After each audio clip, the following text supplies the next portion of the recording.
पहाड़ियों के नीचे बसे एक छोटे भूले हुए गांव में एक जंगल था। गांव वाले इसे कलवन कहते थे। यह कोई दोस्ताना जंगल नहीं था जहां बच्चे खेलते थे या जहां लोग लकड़ी काटने जाते थे। कलवन रहस्यों की जगह थी, डर और दादी नानी की पुरानी कहानियों में लिपटी हुई जगह। वे कहते थे कि रात में पुराने पेड़ों के बीच अजीब रोशनी नाचती थी, जैसे बिना गर्मी वाले जुगनू। वे अजीब आवाजों के बारे में बात करते थे जो हवा पर गांव में आती थी, कभी फुसफुसाहट की तरह, कभी धीमी चीख की तरह। ये किसी झांत जानवर या पक्षी की आवाजें नहीं थीं, वे जंगल की ही आवाजें थीं जो अपने लंबे समय से रखे रहस्यों को अंधेरे में सांस दे रही थीं। कहानियां हमेशा एक जैसी थीं, जो कई सालों से चली आ रही थीं। वे सभी को चेतावनी देते थे, खासकर युवाओं और जिज्ञासुओं को, कि सूरज ढलने के बाद कलवन से दूर रहे। गांव के बड़े अपनी चारपाई पर बैठते थे, उनकी आवाजें धीमी और गंभीर होती थीं, जो उन लोगों की कहानियां सुनाते थे जिन्होंने अंदर जाने की हिम्मत की थी। वे कहते थे कि जो कोई भी रात में कलवन में जाता था वह कभी वापस नहीं आता था। कोई नहीं जानता था कि उनके साथ क्या हुआ। क्या वे खो गए? क्या किसी अजीब प्राणी ने उन्हें पकड़ लिया, या जंगल ने उन्हें पूरा निगल लिया? रहस्य ने डर को और मजबूत कर दिया, और जंगल गांव के किनारे पर अपनी ही भयानक किंवदंती के एक अंधेरे शांत संरक्षक की तरह खड़ा था। जंगल खुद इस रहस्य से जीवित लग रहा था। दिन के दौरान यह जंगल के किसी भी अन्य हिस्से की तरह दिखता था। साल और सागौन के पेड़ों से घना, उनकी पत्तियां हल्की हवा में सरसराहट कर रही थीं। लेकिन जैसे ही शाम होती, इसमें बदलाव आ जाता। एक गहरी भारी चुप्पी छा जाती, जो केवल अजीब फुसफुसाहट से टूटती थी, जिसका कोई स्रोत नहीं लगता था। रोशनी तेजी से फीकी पड़ जाती और पेड़ों की परछाइयां अजीब, परेशान करने वाले आकार में खिंचती और मुड़ती थीं। हवा ठंडी हो जाती, जिसमें नम मिट्टी और कुछ पुराना और अज्ञात की अजीब गंध आती थी, जिससे सबसे बहादुर दिलों को भी अचानक ठंडक महसूस होती थी। गांव वालों में एक छोटा लड़का था जिसका नाम आरव था। वह दूसरों जैसा नहीं था। जबकि वे कलवन की कहानियों से कांपते थे, आरव अपनी आंखों में जिज्ञासा की चमक के साथ सुनता था। वह बहादुर था, शायद अपनी भलाई के लिए थोड़ा ज्यादा बहादुर। जिस डर ने बाकी सभी को दूर रखा, उसने उसे और करीब खींच लिया। वह अक्सर गांव के किनारे पर खड़ा होता था, पेड़ों की अंधेरी दीवार की ओर देखता था। यह सोचता था कि डरावनी कहानियों के पीछे कौन से सच छिपे हैं। वह भूतों या राक्षसों पर विश्वास नहीं करता था। उसका मानना था कि हर रहस्य का एक जवाब होता है, और वह कलवन के रहस्य का जवाब खोजने वाला था। एक चांद रहित रात को, जब पूरा गांव गहरी नींद में था, आरव ने तय किया कि अब समय आ गया है। वह अब और न जानने को सहन नहीं कर सकता था। उसने अपनी तैयारियां सावधानी से की थीं, जैसे एक सच्चा खोजकर्ता किसी बड़े अभियान पर निकला हो। उसने मजबूत जूते पहने थे और अपने कंधे पर एक छोटा बैग ले रखा था। बैग के अंदर उसके पास एक शक्तिशाली टॉर्च थी, जिसकी रोशनी अंधेरे के खिलाफ एक आरामदायक तलवार थी। वह अपने पिता का पुराना कैमरा भी लाया था, उम्मीद कर रहा था कि उसे जो कुछ भी मिलेगा उसका सबूत कैप्चर कर सके। उसे उत्साह और थोड़ा डर का मिश्रण महसूस हुआ, लेकिन उसकी जिज्ञासा किसी भी डर से ज्यादा मजबूत थी। वह अपने घर से बाहर निकला और शांत इंतजार कर रहे जंगल की ओर बढ़ा।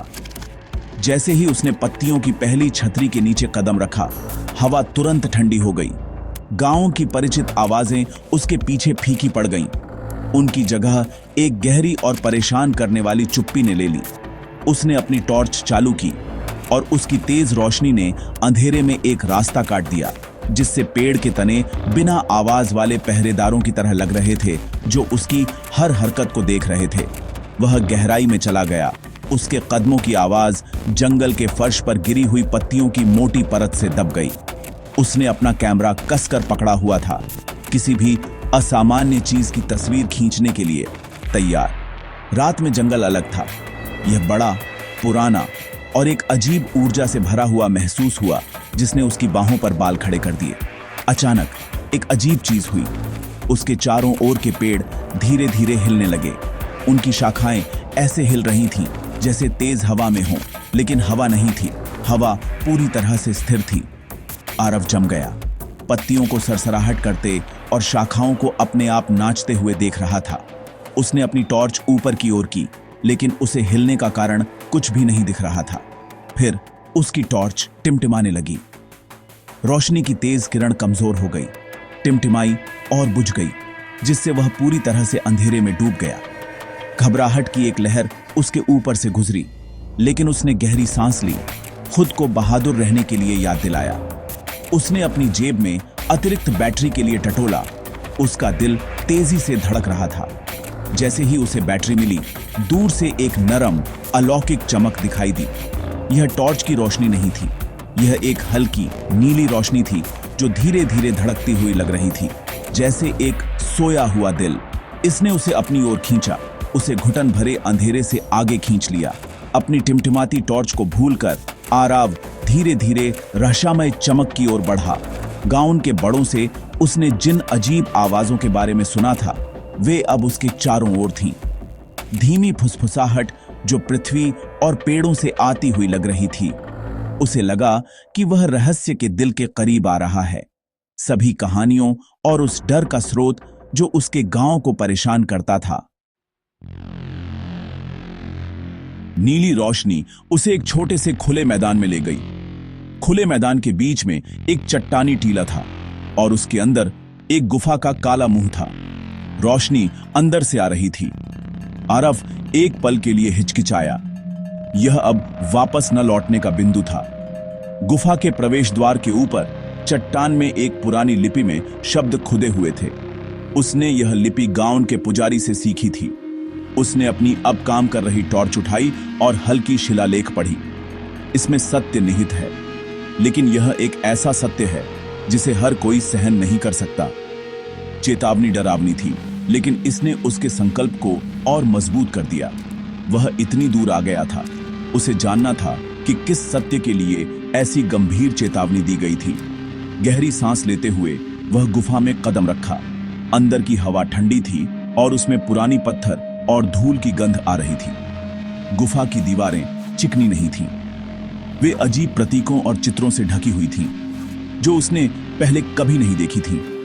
वे लोग और जानवर और पेड़ दिखाते थे, सभी जटिल पैटर्न में बुने हुए थे। नीली रोशनी यहां ज्यादा चमकीली थी, जो छोटे गुफा के ठीक केंद्र से आ रही थी। वहां चट्टान के एक प्राकृतिक चबूतरे पर एक अकेला चिकना पत्थर रखा था। यह रोशनी का स्रोत था। एक तीव्र मंत्रमुग्ध कर देने वाली नीली रोशनी से चमक रहा था, जो एक कोमल लय के साथ धड़क रहा था, जिससे पूरी गुफा रोशन हो रही थी। आरव धीरे धीरे चमकते पत्थर के पास पहुंचा। यह एक ही समय में सुंदर और डरावना था। उसे उसकी ओर एक अजीब खिंचाव महसूस हुआ। उसे छूने की इच्छा हुई। उसने तस्वीर लेने के लिए अपना कैमरा उठाया, लेकिन एक भावना ने उसे रोक दिया।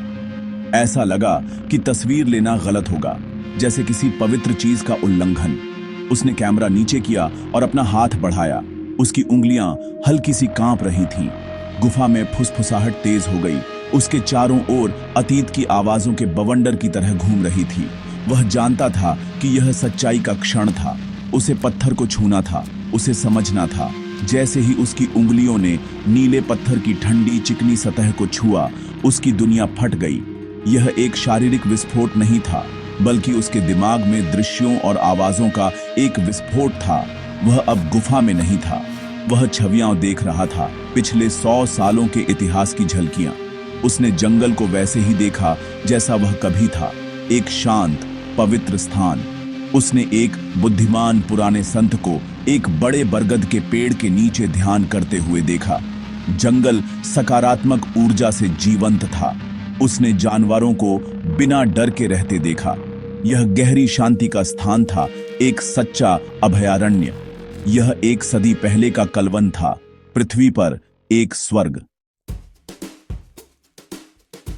अतीत का सुंदर दृश्य फिर अंधेरा और दुखद हो गया। आरव ने जंगल में नए लोगों का आगमन देखा।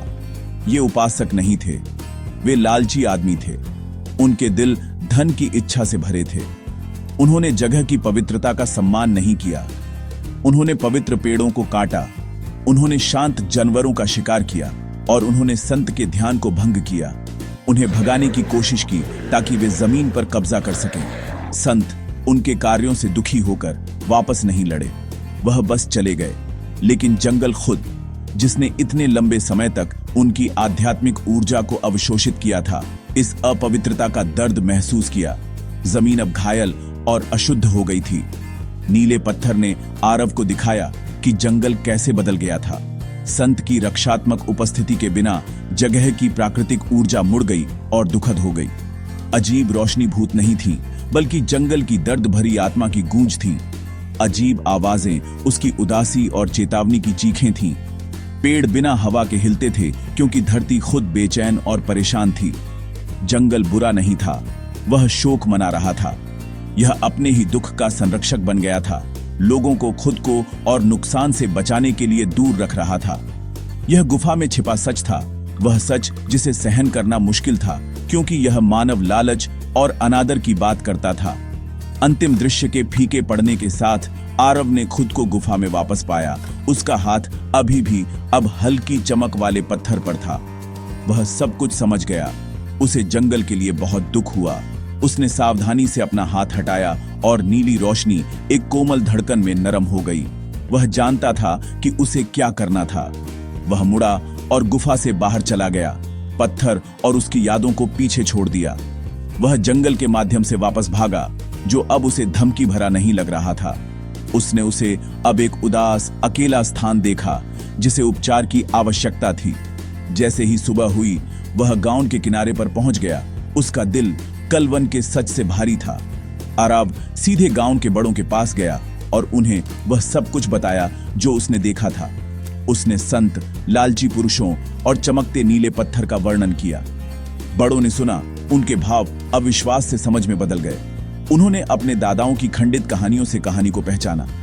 यह महसूस करते हुए कि उनका डर गलत था, उन्होंने गांव वालों को इकट्ठा किया और आरव के नेतृत्व में जंगल के किनारे पर गए। वे अंदर नहीं गए, बल्कि माफी और शुद्धि का एक समारोह किया। जंगल की आत्मा के लिए प्रार्थना की। एक हल्की हवा ने पत्तियों को सरसराया और पहली बार यह राहत की सांस की तरह लगा। आरव ने सीखा कि सत्य की खोज अच्छी है, लेकिन इसे उन रहस्यों के लिए सम्मान और समझ के साथ होना चाहिए जिन्हें हम उजागर करते हैं।